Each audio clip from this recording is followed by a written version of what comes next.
The Hounds versus the Authority. We got the Shield, all three members of the Shield, taking on Kane and the New Age Outlaws. The corporate Outlaws. Exactly. The New Age law-abiding citizens. I guess. I don't know. I'm just Oh, I think you knew, dude, because it's written on paper. Jesus. Terrible. It might be an improvement. I didn't like the New Age Outlaws as champions. No. I didn't like that I liked them as a team, and I liked them pursuing the titles. I didn't like the fact that I didn't think they should have taken the belts off of Cody and Goldust, still are a good team. Yeah. And put them on the New Age Outlaws because I don't think they needed it. I don't think it, and I don't think it progressed a storyline enough that it was sort of worth doing. But I do like them as corporate protected weasels. Yeah. As corporate protected weasels, I like the gimmick. So that I am a fan of. But I didn't like having. Was there anybody here that liked having the New Age Outlaws as champions? Like, I didn't mind it. Didn't mind it because I think they're good in the ring. Oh yeah, they put on good matches. I enjoyed the matches they were in, so they were putting on a good show with the Usos. I was happy with it. Okay, fair enough. Yeah, just kind of maybe wanting one more round. I'm glad though that they come back and did more in-ring work because, like I just said, they're good. They're still good. Like, time hasn't hurt them at all. No, fair enough. Like Road Dogg a little bit more so than Billy, but both of them can still go. So I guess in the one sense it was worth doing. I don't know. Just as soon as I saw them win the belts, like I was just like, why? The weirdest part of it all, it happened on a kickoff show match. Yeah, that was yikes. Do you think they're still planning on breaking up the Shield relatively soon? Like, I think we know they're going to break up eventually, but like, it's another one of these things where they've been kind of teasing the breakup and then they'll stop, and then they'll tease the breakup again and then they'll stop. So do you think they're still planning on breaking them up relatively soon? And if so, how would you like to see that happen? Like, would you like to see that happen at WrestleMania, or is it something that you should happen after, or what are your thoughts on the breakup of the Shield eventually? I think it should happen the next night on Raw, where the crowd's just like nuts. They're going to be behind Roman Reigns like 100%. Yeah. Right. WWE pulls the trigger. They got a friggin' star just like overnight, right? True enough. That's my opinion. But they would have to lose the match in order to do that. Yeah. You would have to have the Shield lose, which I suppose you can see that happening. Something happens through the match and Dean Ambrose goes batshit crazy again and, costs them the match or whatever, like was happening there back and forth. Right. And then maybe on Raw the next night, yeah, and I can see, I'm behind Roman Reigns. I can see everybody else being behind him as well. I'm also, I'm a fan of Dean Ambrose as well, They're all three of the guys are really good. And I think they would be good in singles, but it would be weird not to have the Shield together because as a team like the Hounds of Justice, it's such a good fucking gimmick. It is. It's one of the best stables, if you can call it with just three members a stable. One of the best stables I think I've ever seen, really. Yeah, and it's one of those things that can have an edge to it. It can have they don't have to be bubblegum baby faces, you know what I mean? Like they can be baby faces with the crowd, which they are right now, but they've got that edge to them. I always hate to make this comparison because as soon as you make this comparison, everybody's like, oh, that comparison's stupid. But it's like you can make the comparison with Austin because it's the same kind of thing. It's very over with the crowd. Crowd likes them a lot, but it's got that like maniacal, it's got that evil edge to it, right? Where they can do some questionable shit, but the fans are just like, show us more of that. Like, yeah, it is. It's a very malleable gimmick. Like you can do a lot with a gimmick like that. So, anybody else? Anybody else with anything about like the breakup of the Shield? Or I'd like to make a weird prediction. Okay, it's like getting near the end of the match, and Dean Ambrose, Seth Rollins try to do something to screw over Roman Reigns. It looks like that Kane's going to pick up the victory. The Shield two members turn their back on Roman Reigns. He comes back, looks strong as fuck, beats beats Kane or hits a spear, gets the pin. Everyone's like, going crazy. Roman goes out on a high, and then they start the breakup, and then they can finish it the next night. Okay. I like just weird stuff like that. Well, if it turns out, I just get pumped to shit. Yeah, exactly. It's like, yeah. Called it.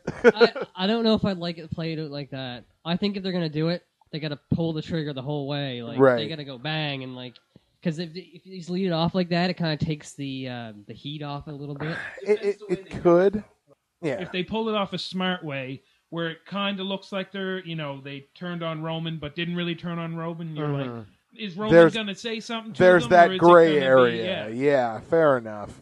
There always has to be that that eventually that one moment of Batista putting Triple H through the table and Marty Jannetty super kicking or getting super kicked by Shawn Michaels, and so there's always got to be that one oomph, that one moment of oomph, right? But honestly, I mean, the Shield can still go for a while as it's not as over a group. I totally agree with you. Yeah, they're gonna break up eventually. We know. Yeah, I think they can actually push them a little longer. I really think they can, because there is an authority storyline here that can continue, because Kane is not the be all end all of the authority, right? He's a representative of the authority, but he's not the be all end all of the authority. So once they're done their whole thing with Kane here, who's to say they don't turn their attention towards Triple H? And who's to say you don't have Triple H versus Roman Reigns at SummerSlam? That would be a hell of a match. Or something like that. I think that would be great. Yeah.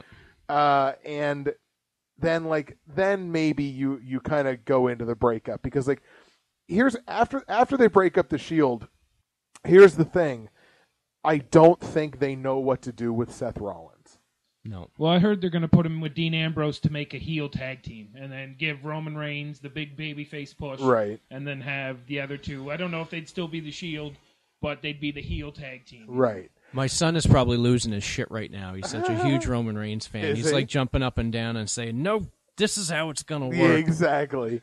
But the way that I look at it, you can have this great rivalry, I think, between Roman Reigns and Dean Ambrose, because Ambrose, for everything that people can say against Ambrose, I think Ambrose can be one of the great heels in this company. Oh yeah, 100%. Yeah.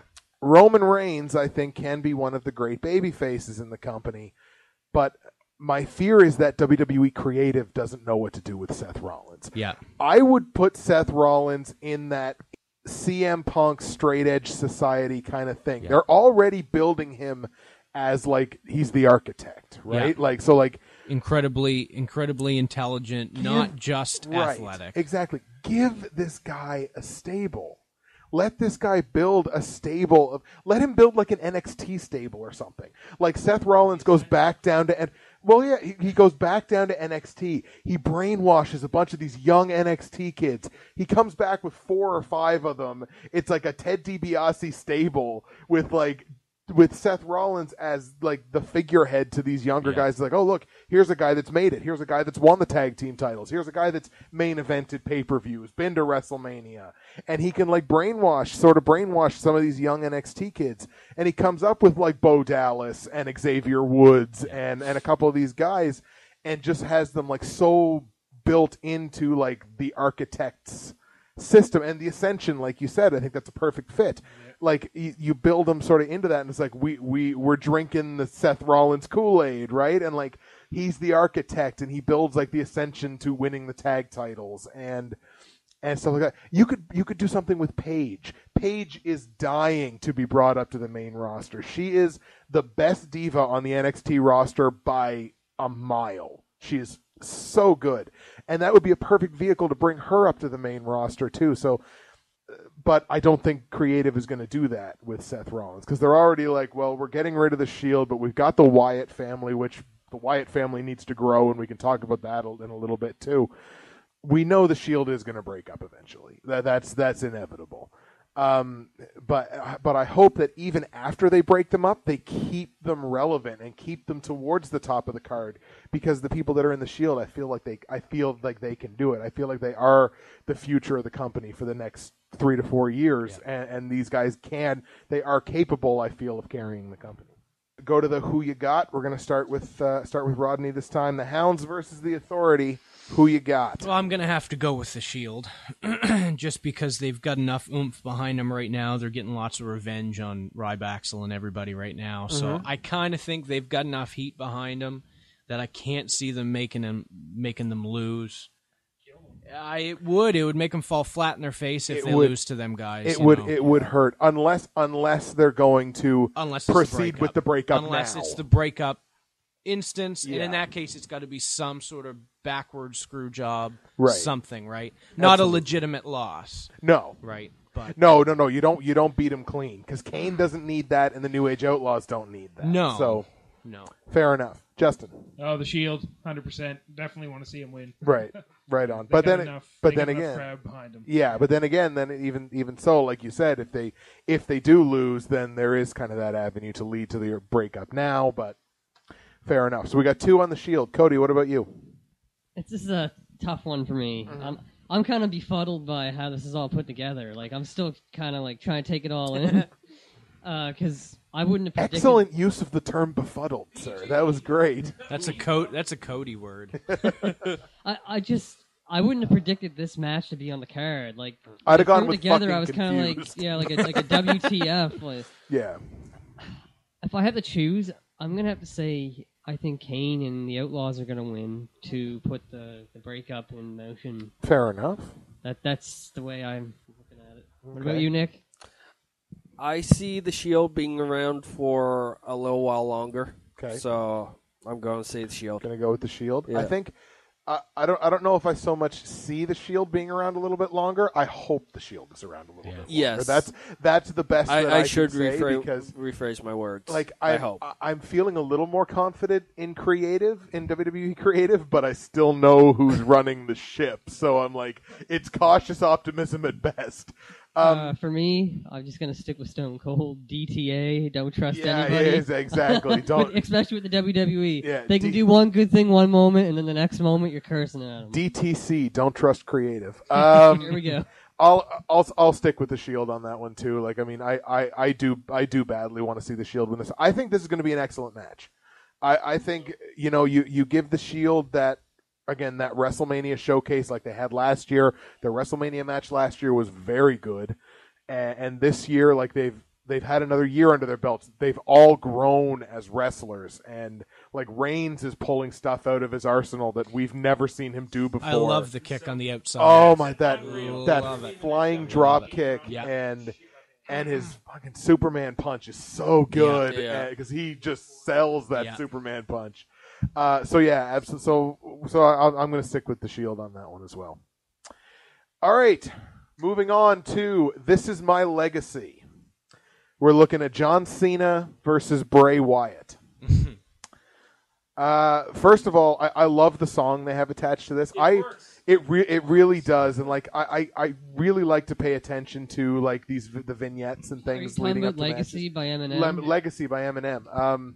Yeah, I haven't been a huge Eminem fan for a while, but that song fits it really, really well.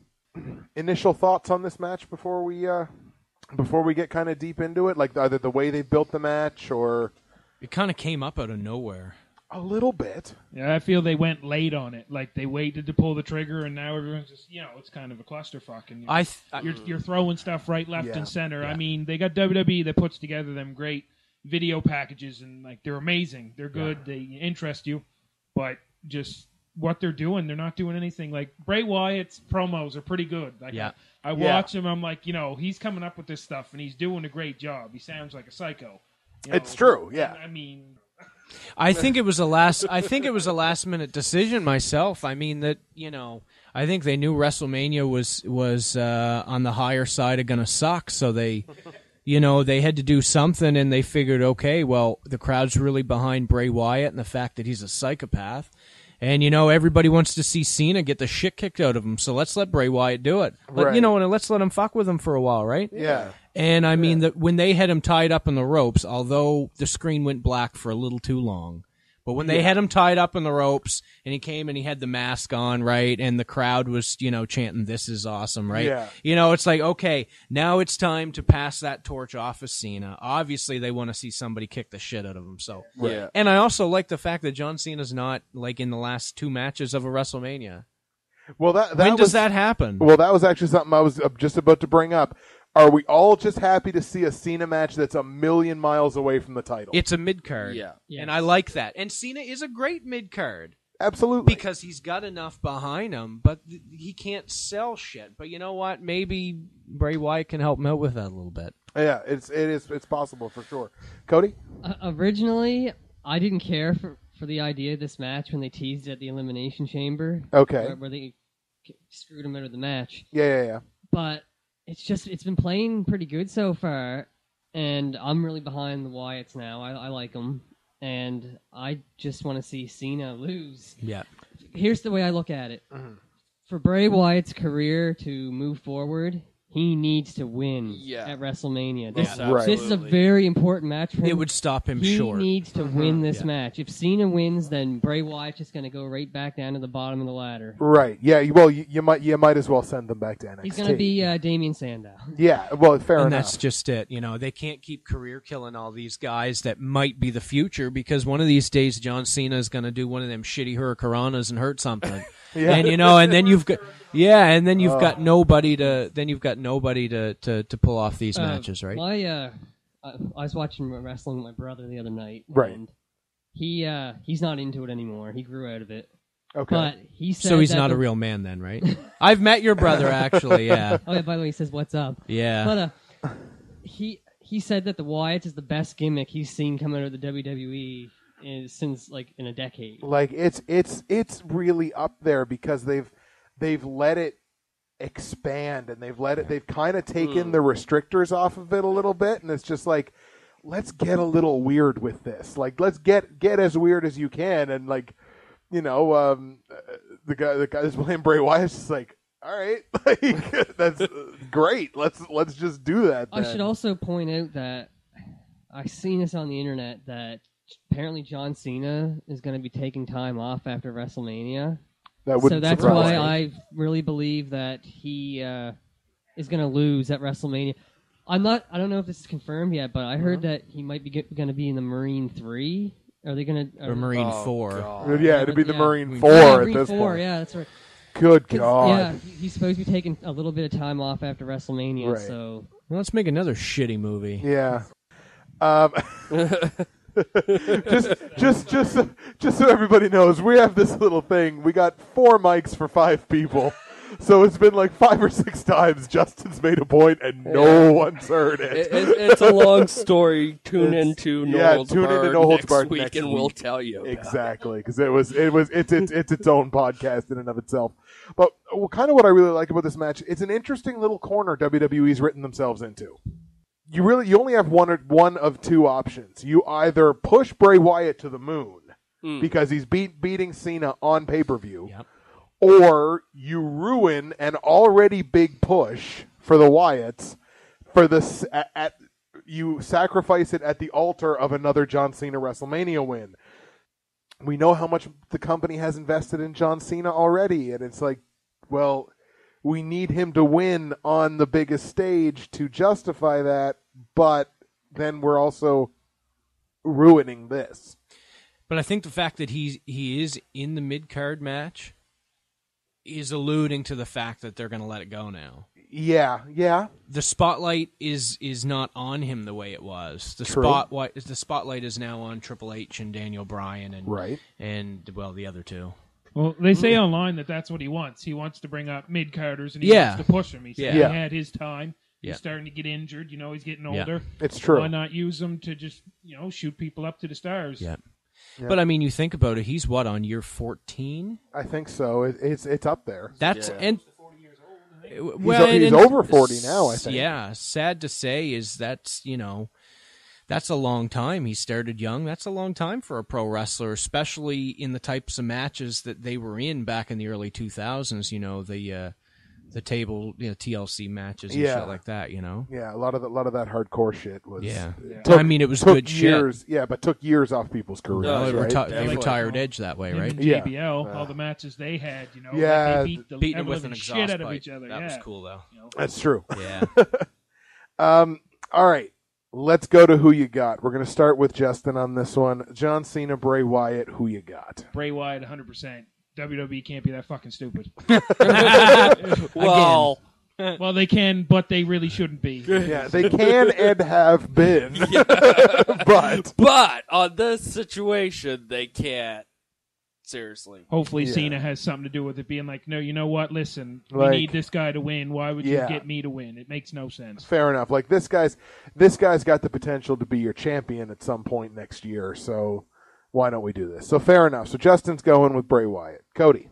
Bray Wyatt. Bray Wyatt. CM Punk. We'll get into that. We'll get into that. We will get into that. Bray Wyatt. Aiden just started cheering. Yeah, exactly. CM Punk. CM Punk. It's Bray Wyatt. It's got to be Bray Wyatt. And we hate to say that like any WrestleMania match is it's transparent. We know who's going to win, but I mean it's got to be Bray Wyatt.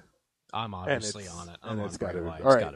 Clean sweep on Bray Wyatt to beat John Cena at WrestleMania. Ruthlessly. Ruthless aggression.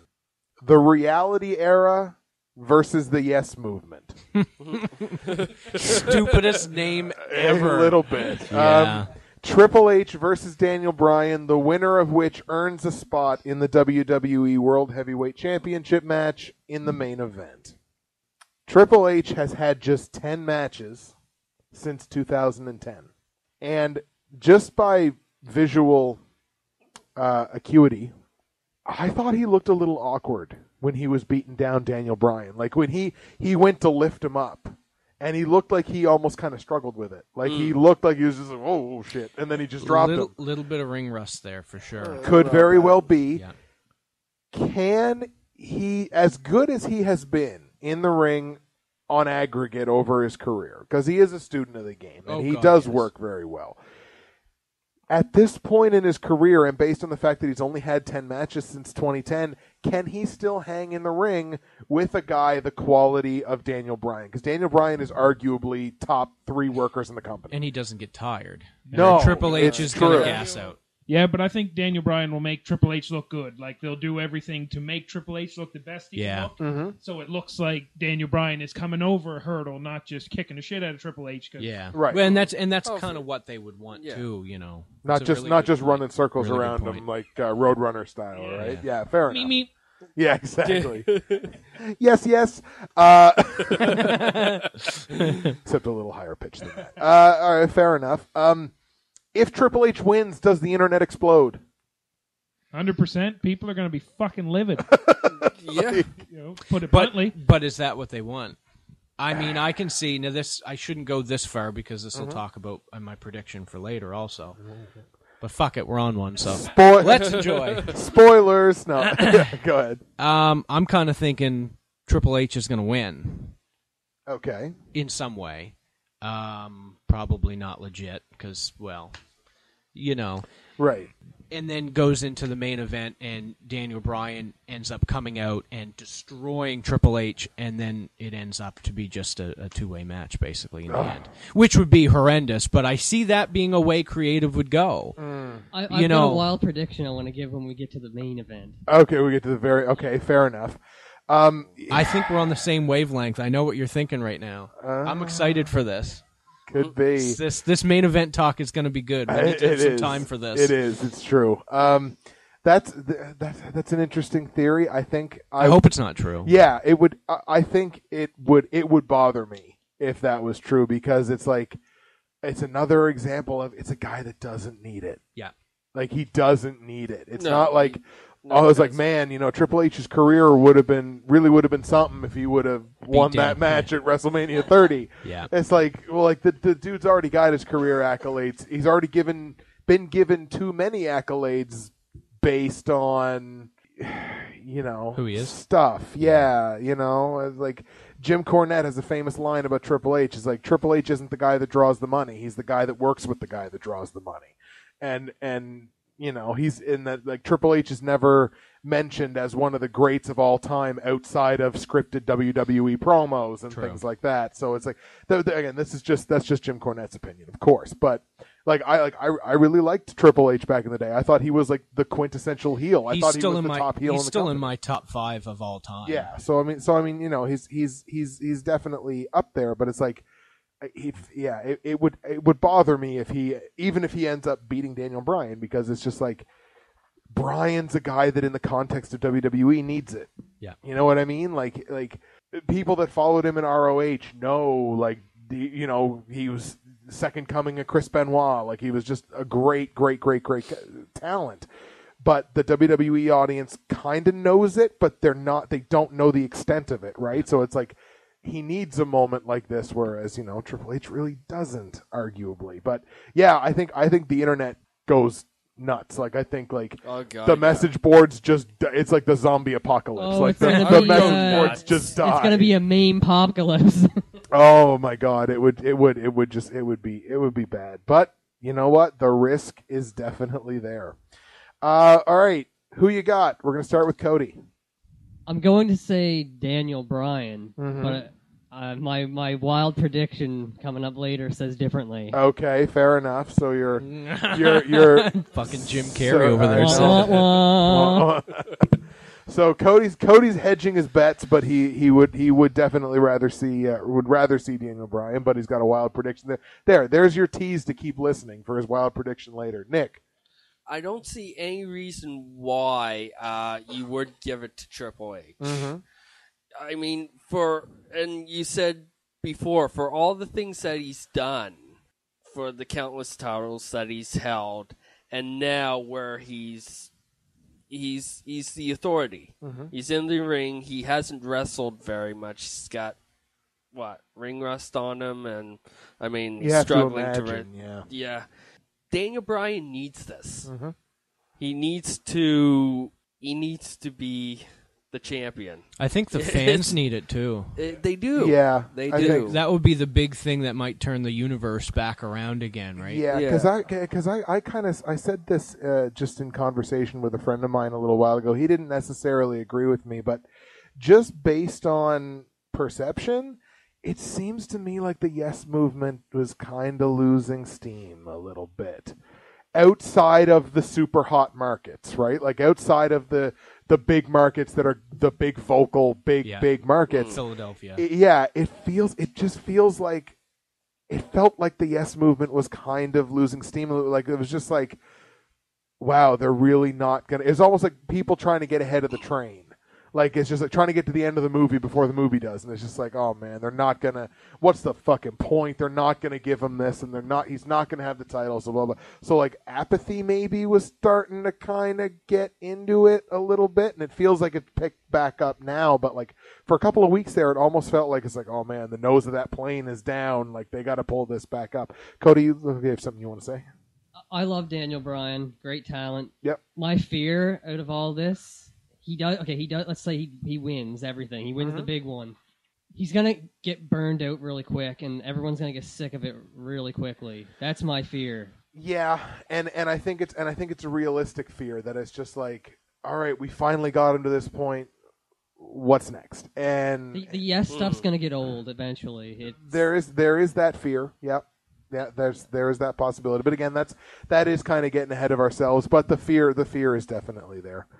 I got to go Daniel Bryan. I mean, like I'm even saying that as a Triple H fan. Like, it's just like he doesn't need it. Yes, there's things that they could do with it, but I feel like they don't necessarily have to. So I feel like Daniel Bryan needs, like you said, I feel like Daniel Bryan needs to win this match. So I'm gonna go Daniel Bryan, and the internet won't have to explode. Rodney, what about you? No rioting. I got to go with Daniel Bryan also. Right, it's just the smart decision. Mm-hmm. Whether or not they'll make that decision. Right. It seems like it's the smart way to culminate the story. It does. But, maybe creative sees the fact that Daniel Bryan might be a flash in the pan, and maybe that's why he's being held back. Maybe. But maybe they realize that Cody's point, is true. Maybe he's not going to have the holding power or the staying power. And hell, why are we going to put him up there? Let's try and work a different angle. And obviously it isn't working because they brought back Batista. Bootista. Yeah. Hashtag still hungry. Yeah. I think Aiden calls him Bootista Poopy Face, I think. Bootista Poopy Face. Bootista Poopy Face. Nice. An awesome sign. Yeah. That would be a great sign. What's that? What's going on in the chat room? Let's see. We have somebody asked what the number was to call in, but that was like an hour ago. Unfortunately, there isn't one. No. Courtney and Aiden. Very respectable to have an Andre the Giant memorial match. That was from Aiden. Dad, you are awesome at this. So there you go. that one's for Rod. Thanks, kiddo. The Los Matadores Tiny Bowl is weird. Whoever wanted to know the number to call in, just put your question on the chat, and we'd love to hear from you. Yeah, exactly. If for someone who is watching, just toss the question out there, and we'll. Soon enough, we are getting Magic Jack, so there will be an actual number to call in. For sure. Excellent. Later comments have included CM Punk, Bray Wyatt, so they're on the Bray Wyatt train there as well, and I think Triple H will win too, and those were all from Courtney and Aiden. So your rest of your family's on the Triple H train there. I've done very well at brainwashing. Right on. Justin. Got to go with Daniel Bryan. Daniel Bryan. It's just what I feel would be a right move for WWE to make. Mm-hmm. I think anything other than that, the crowd is just they'll probably hijack the show. The main event will be nothing but yes, and no one will be able to get in anything edgewise, right? Oh, man. That might actually be a good main event then. Which would kind of make things, I think it would be interesting. Sorry. Interesting for the wrong reasons. Yeah. But, all right, so we're basically all on Daniel Bryan, but there is that possibility.